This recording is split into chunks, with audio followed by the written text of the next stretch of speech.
Olá, tudo bem? Aqui é o Leonardo Ota e esse é mais um episódio da nossa série Gotas de Sabedoria. O livro que ganhou a votação do vídeo passado foi A Essência da Compaixão, as 37 Práticas do Bodhisattva, do mestre Dilgo Khyentse Rinpoche.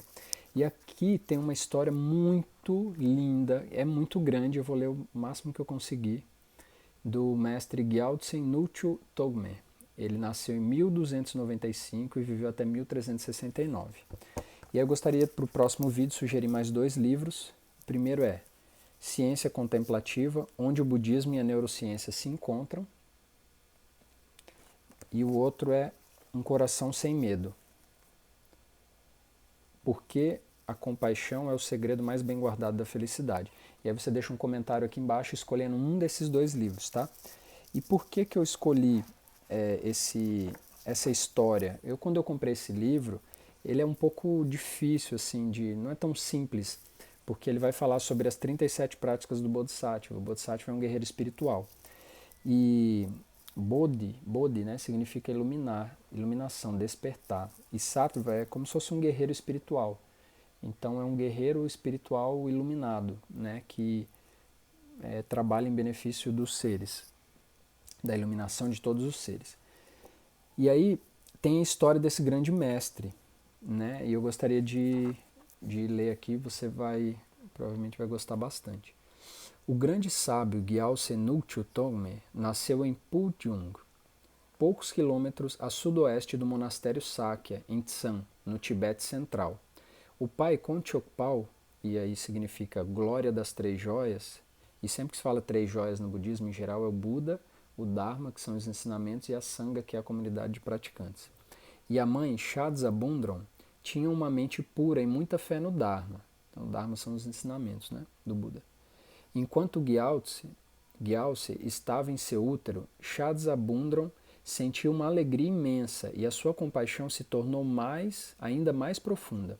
Ao nascer, ele recebeu o nome de Konchotsampo, excelência das três joias. E esse mestre aqui, ele ensinava muito sobre a compaixão. E aí você vai ver as histórias sobre compaixão que aconteceu com ele. Assim que Gyaltse Tome aprendeu a falar, tornou-se evidente que ele era muito compassivo. Um dia, sentado no colo da mãe, ao ver uma folha sendo levada pelo vento, começou a chorar intensamente. Por que está chorando? A mãe perguntou. Ele apontou para a folha, que se perdia de vista, e disse: Um animal está sendo levado para o céu. Em outra ocasião, quando já sabia caminhar, ele saiu de casa e voltou poucos minutos depois. Para grande surpresa de sua mãe, estava nu. O que você fez com as roupas? Perguntou. Havia alguém lá fora que estava com frio, ele respondeu. A mãe saiu para ver o que havia acontecido e descobriu que o filho tinha colocado as próprias roupas por cima de um arbusto coberto de gelo, prendendo-as cuidadosamente com pedras, para que não fossem levadas pelo vento. Quando jogava com os amigos, Gyaltsen Togme nunca se importava de perder. Na verdade, ele ficava triste se os outros perdiam. Por quê? Porque quando os outros perdiam, eles ficavam chateados. Então, a felicidade dele era ver os outros felizes, né? Quando saía para buscar galhos de lenha seca com outras crianças, ficava feliz quando elas encontravam alguma coisa, mesmo que ele voltasse para casa de mãos vazias. No entanto, se ele encontrasse lenha e os outros não, ajudava-os na tarefa ou lhes dava o que tinha juntado, temendo que os pais dos amigos ralhassem com eles. Para brincar, moldava pequenas estupas. Estupa é como se fosse um... Eu não tenho aqui, tenho só no centro budista. Representa a mente do Buda. É como se fosse uma construção que ela tem várias camadas e ela... não dá aqui para explicar direito. Um dia eu vou trazer uma estupa aqui para você ver. Geralmente elas são grandes, tá? Para brincar, moldava pequenas estupas ou fazia de conta que estava recebendo ou conferindo ensinamentos. Poucas páginas de um livro sagrado em suas mãos eram o suficiente para transformar qualquer tristeza em felicidade, instantaneamente. Porém, quando as pessoas roçavam a roupa nas escrituras sagradas ou demonstravam qualquer forma de desrespeito pelos textos, ele se entristecia. Ou seja, isso aqui são sinais de uma criança que já é um renascimento de um grande mestre, né? Porque ele já dá vários sinais Isso não é comum, uma criança tão voltada para a espiritualidade, tão compassiva, né? Hoje a gente vê as crianças bem, vamos dizer, bem espertas com tecnologia, com uma série de coisas, mas às vezes muito egoístas ou, né, com uma personalidade um pouco mais difícil.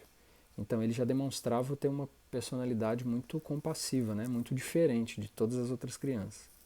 Em resumo, como todos os grandes seres, Gyaltsen Sentogma sofria mais do que as próprias pessoas que estavam sofrendo e, quando as pessoas estavam felizes, sentia-se ainda mais feliz do que elas. Tinha 3 anos quando a mãe morreu e perdeu o pai aos 5. A avó o criou até os 9, então ela também morreu. Seu tio materno, Rinchen Tashi, joia auspiciosa, cuidou dele até os 14 anos e ensinou a ler e escrever. Gyaltsen Tome sempre foi grato ao tio que o levou para o caminho espiritual. Um dia ele disse ao tio: de agora em diante, abandone o apego a esta vida e apenas pratique o Dharma. Eu mendigarei para lhe trazer alimento e bebida. Dessa forma, retribuirei sua bondade. E aqui a gente está falando do século XII, né?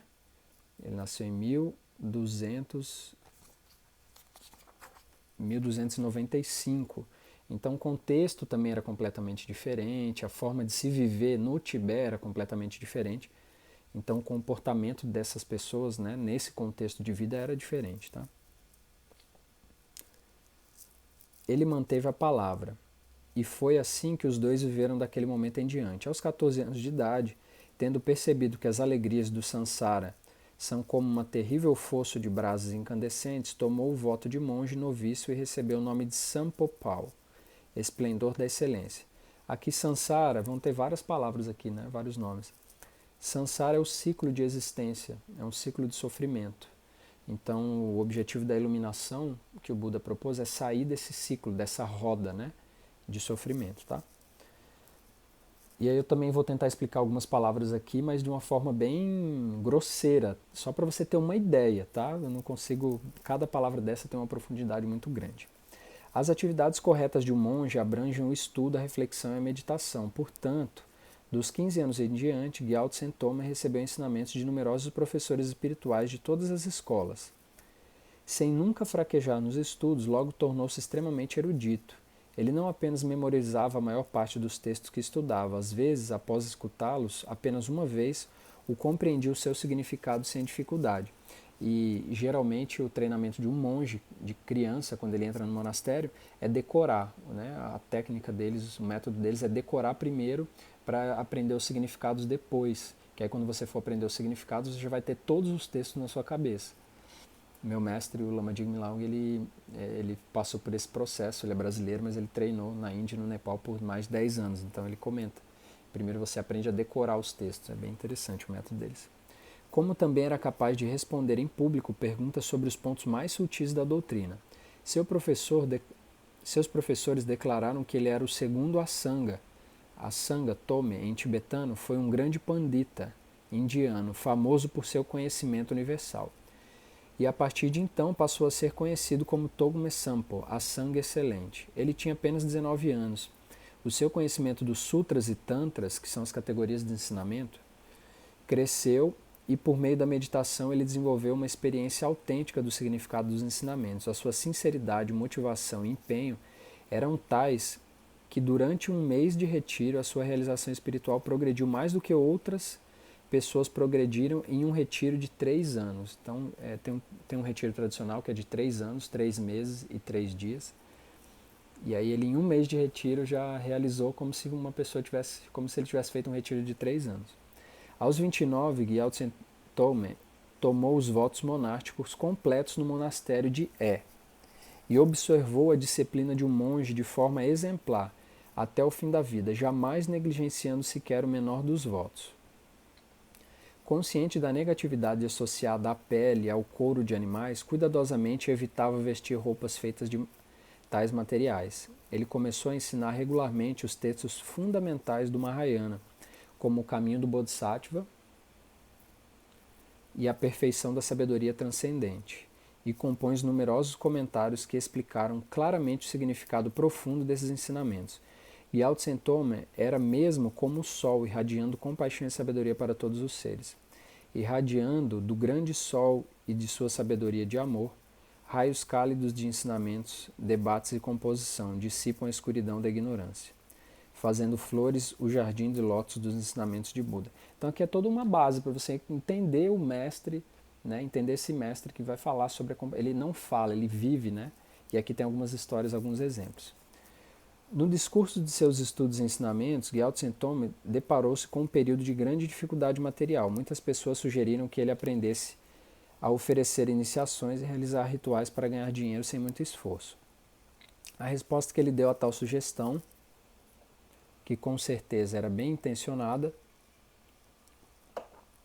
embora equivocada, foi compor as 37 práticas do Bodhisattva, uma obra que resume todo o caminho do Bodhisattva, ou seja, desse guerreiro espiritual que manifesta a compaixão. Aos 32 anos, Gyao Tse Tome aceitou a posição de abade no monastério de Tara, onde permaneceu até os 41. No entanto, recusou o convite insistente para que se tornasse o abade do monastério de Ed, dizendo que procurasse alguém melhor. Recomendou o famoso Khenpo Anglo, que foi definitivamente nomeado. Todos ficaram satisfeitos. Ao longo da vida, Gyao Tse Tome atraiu incontáveis seres graças à bondade, fala gentil e comportamento impecável, sempre em harmonia com o que ensinava, bem como pelas formas hábil de ensinar de acordo com a capacidade e a natureza de cada indivíduo. Saúde as pessoas com bandeira da generosidade, atraia-as com fala agradável, inspire confiança agindo com consistência, entre em sintonia com elas e dê conselhos perfeitos. A generosidade de Gyao Tse Tome era de fato ilimitada, como é dito no ornamento do Sutra Mahayana. Não há nada que um Bodhisattva não dê, sua riqueza e seu corpo, tudo. Era exatamente assim que desde a tenridade Gyao Tse Tome costumava dar tudo sem restrição, oferecendo o que tinha para amigos e pobres, sem se importar com a própria penúria. Para aqueles que afetuosamente tentavam impedi-los, alegando que ele havia oferecido muito e que se continuasse daquele jeito acabaria sem ter nada para viver, ele respondia: não vou morrer de fome, e mesmo que eu morra, não me importo. E aqui também, é claro, eu sempre falo que a gente tem que ter bem um discernimento sobre esses mestres, porque eles já eram seres iluminados quando, né, eles foram se desenvolvendo desde criança, mas já tinha uma mente iluminada. Então, eles conseguiam fazer e viver isso sem sofrer. Pode ser que você queira se desapegar externamente, porque o apego em si não é desapego sobre coisas materiais, mas sobre o apego às nossas ideias de que as coisas são fixas, permanentes, e uma série de ideias que a gente tem apego. Esse é o desapego que os mestres ensinam e falam. Não é o apego sobre doar suas roupas, doar dinheiro, não é esse tipo de desapego. Então aqui ele vivia esse tipo de coisa. Então, não me importo, mesmo que eu morra, eu não me importo. Mas aqui ele tinha uma completa consciência e discernimento da prática dele e de tudo que ele fazia, né? Então não é para a gente sair dando todas, não é isso. As pessoas confundem o desapego com doar coisas materiais. Não tem nada a ver uma coisa com a outra. O desapego é sobre desapegar das nossas ideias de que as coisas são fixas, de que as coisas são permanentes, de que o nosso corpo é permanente, de que as coisas não mudam. É disso, né, que os mestres, pelo menos o que os meus mestres ensinaram, o desapego vem dessa capacidade de se desapegar dos nossos dogmas, dos nossos preconceitos, se desapegar dessas coisas internas, tá bom? Começa uma história dele aqui, bem legal. Certa vez, Gyao Tse Tome recebeu a visita de um aluno e a única coisa que tinha para lhe oferecer era uma estupa preciosa, que é esse monumento, né? No caso, eles fazem como se fossem umas estátuas pequenas para você pôr no seu altar em casa, mas elas são feitas assim, do tamanho de uma casa ou maior, tem umas que são gigantescas. Logo após um dos seus discípulos, que não suportava a ideia de que o professor se privasse daquele objeto sagrado, procurou o aluno, ou seja, o Gyao Tse Tuka ofereceu para o aluno dele uma estupa preciosa. E aí o discípulo, né, o assistente do Gyao Tse Tuka, viu o mestre dele dando uma coisa preciosa, a coisa mais preciosa, provavelmente podia ser de ouro ou de alguma outra pedra preciosa. E aí o que o discípulo dele foi lá? Foi lá nesse aluno que recebeu o presente do Gyao Tse Tuka e comprou de volta para devolver para o mestre dele. E ofereceu de volta ao mestre. No entanto, Gyao Tse Tome novamente deu a estupa para outra pessoa e o mesmo se repetiu várias vezes. Desde muito jovem, ele havia cortado todas as amarras do desejo e do apego. Era uma pessoa maravilhosamente boa. Então aqui, para ele chegar nesse nível externo, primeiro ele teve um trabalho interno de desapego, até do corpo dele, da vida dele, um desapego consciente, capaz de entender a realidade como ela é, entender a própria vida dele. Então ele não. Aqui a gente está vendo aspectos de desapego externos, né? Mas para chegar nesse aspecto externo sem nenhum ressentimento, sem nada, sem sofrer, ele fez um trabalho interno, né? Durante o período de extrema escassez de alimento, alguém lhe ofereceu um pouco de farinha de cevada. Logo, Gyaltsen Tome já estava dando um prato cheio de farinha para qualquer mendigo que aparecesse. Os mendigos continuavam a pedir até não lhe restar mais quase nada. Um mendigo viu a cena e ralhou com os outros, dizendo: Vocês não estão vendo que só sobrou uma xícara de farinha para ele? Não entende que é injusto continuar pedindo dessa forma? Os próprios mendigos, né, fizeram isso. Certo dia, Gyaltsen Tome deu a um mendigo uma vestimenta de lã muito requintada que tinha vindo do Tibete Central. Quando o homem voltou no ano seguinte, ele lhe deu um manto novo de lã. O mendigo ficou maravilhado, mas Gyaltsen Tome começou a pensar que poderia ter dado algo melhor e que seria errado não fazê-lo. Então ofereceu seu próprio manto de lã, que era longo. O mendigo, porém, ficou plantado no mesmo lugar, sem ousar pegá-lo.